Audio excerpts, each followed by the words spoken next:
शाह साहब, सबसे पहले तो एक आपका भी मैं नुक्ता नजर जानना चाहूंगा कि ये आर्टिकल 10 है कॉन्स्टिट्यूशन ऑफ पाकिस्तान का, जो ये कहता है गिरफ्तारी या नजरबंदी से मुतल्लिक है, और ये बड़ा क्लियर है कि 10A कि अगर किसी को भी आप गिरफ्तार करेंगे तो उसकी गिरफ्तारी की वजह से आगाह करना होगा, वकील से एक्सेस होगी और उसको सफाई का मौका दिया जाएगा। और फिर इसका 10(2) जो है वो गिरफ्तारी के 24 घंटे के अंदर किसी मजिस्ट्रेट के सामने पेश करना होगा, उसकी बगैर नहीं रखा जा सकता। तो अब ये जो चीजें सामने आ रही हैं कि FIA ने 15 अगस्त को केस दर्ज किया, FIR उसी दिन गिरफ्तारी उनकी डल गई और 16 को बगैर उनको पेश किए जिस्मानी रिमांड की इस्तदा की गई, लेकिन उनको पेश किए बगैर 14 दिन के जुडिशल रिमांड पे अटक भेज दिया गया। तो ये आपको लगता है कि ड्यू लीगल प्रोसेस में कंप्लीट हुआ है या इसमें कोई वायलेशन हुई है?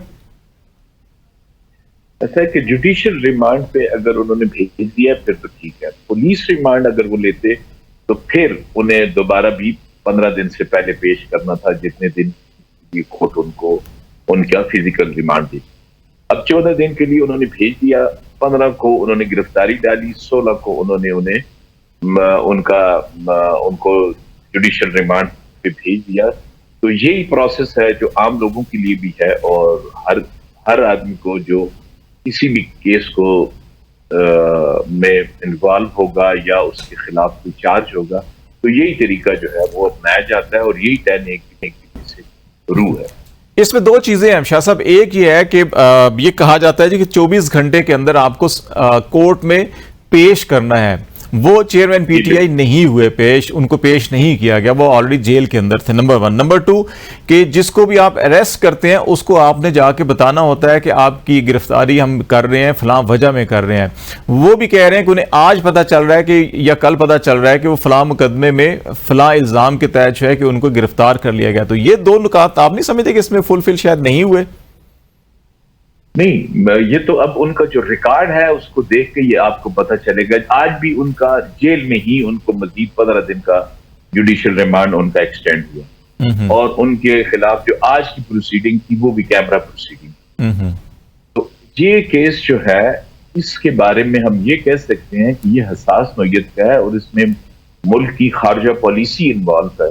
तो ऐसे केसेस में अगर कैमरा प्रोसीडिंग होती हैं तो हो सकती हैं, लेकिन उनका जो राइट है 10A के तहत उसको किसी भी सूरत में फ्रस्ट्रेट नहीं किया जा सकता। वो राइट उन्हें अवेलेबल रहेगा हमेशा, हर वक्त, क्योंकि ये उनका बेसिक राइट्स में शामिल है। शहबाज खोसा साहब ने भी हमें ज्वाइन किया है, जरा उनकी तरफ भी आते हैं, फिर मैं दोबारा आपकी तरफ आता हूँ, खासतौर पे जो सदर का मामला और वजारत कानून के साथ इस वक्त चल रहा है इलेक्शन डेट के हवाले से। खोसा साहब अस्सलाम वालेकुम। और सबसे पहले आपसे बुनियादी क्वेश्चन यही है कि जो ये साइफर केस का अभी बहुत सारी चीज़ें खुल के सामने आ रही हैं, इससे पहले बिल्कुल मालूम ही नहीं था कि क्या हो रहा है क्या नहीं हो रहा। तो जब इस्लामाबाद हाई कोर्ट से फैसला आता है सज़ा की मुअत्तली का, तो उसके बाद पता चलता है कि उनकी कोई गिरफ्तारी भी हुई है नहीं हुई है या जुडिशियल रिमांड पे उनको भेज दिया गया है। तो इस सारे मामले को आप किस नज़र से देख रहे हैं? सर ये मेरा सलाम कीजिएगा सर। और दूसरी बात ये कि सबसे पहले तो साइफर को आपने देखना है कि ये इशू है क्या। अभी अगर आप FIR पढ़े हैं तो ये बड़ी इंटरेस्टिंग है। ये वकुआ है 2022 का, और ये वकुआ जो रजिस्टर हो रहा है केस वो 2023 में हो रहा है, 1 साल बाद ये केस रजिस्टर हो रहा है, और उसमें लिखा जा रहा है नो डिले। तो ये फौजदारी कानून में तो ये बहुत बड़ी डिले होती है 1 साल की, तो ये तो बहुत इसको नो डिले पता नहीं कैसे लिख रहे हैं। फिर 15 तारीख को साबका वजीर आजम ऑलरेडी इन जुडिशियल कस्टडी थे एक और केस में।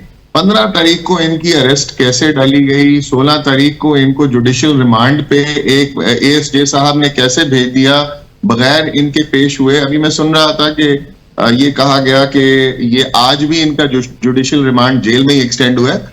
आज वो खुद प्रेजेंट थे, उनके वकील भी प्रेजेंट थे। मतलब 15 तारीख को तो ना कोई वकील प्रेजेंट था, ना former prime minister Imran Khan को पता है कि उनको जुडिशियल रिमांड पे एक और केस में दिया जा रहा है। This is a fundamental violation of the law and this is patently illegal. ये कोई आला अदालत देखेगी तो ये तो अरेस्ट स्टैंड ही नहीं कर सकता। अच्छा, एक और खोसा साहब FIR के अंदर एक और मामला जो है कि जो कंप्लेनेंट है खोकर साहब, वो लिखा हुआ है सेक्रेटरी दाखिला है। अभी अगर ये 15 तारीख को FIR हो रही है तो वो तो मार्च में रिटायर हो चुके हैं। ऐसा ही है। और ये मतलब इसमें आप सारी चीजें ही देखें तो बड़ी इंटरेस्टिंग है। आगे जाके लिखा हुआ है कि जी ये साइफर जो है इसमें ऑफिशियल कोई सीक्रेट्स थे जो कि शेयर कर दिए गए और ये खान साहब ने अपनी कस्टडी में रख लिया। नंबर एक तो साइफर जो है एक कोडेड मैसेज होता है जो आपकी एम्बेसी आपको कोड के थ्रू भेजती है, वो फॉरेन मिनिस्ट्री में ही होता है, वो निकाला नहीं जा सकता।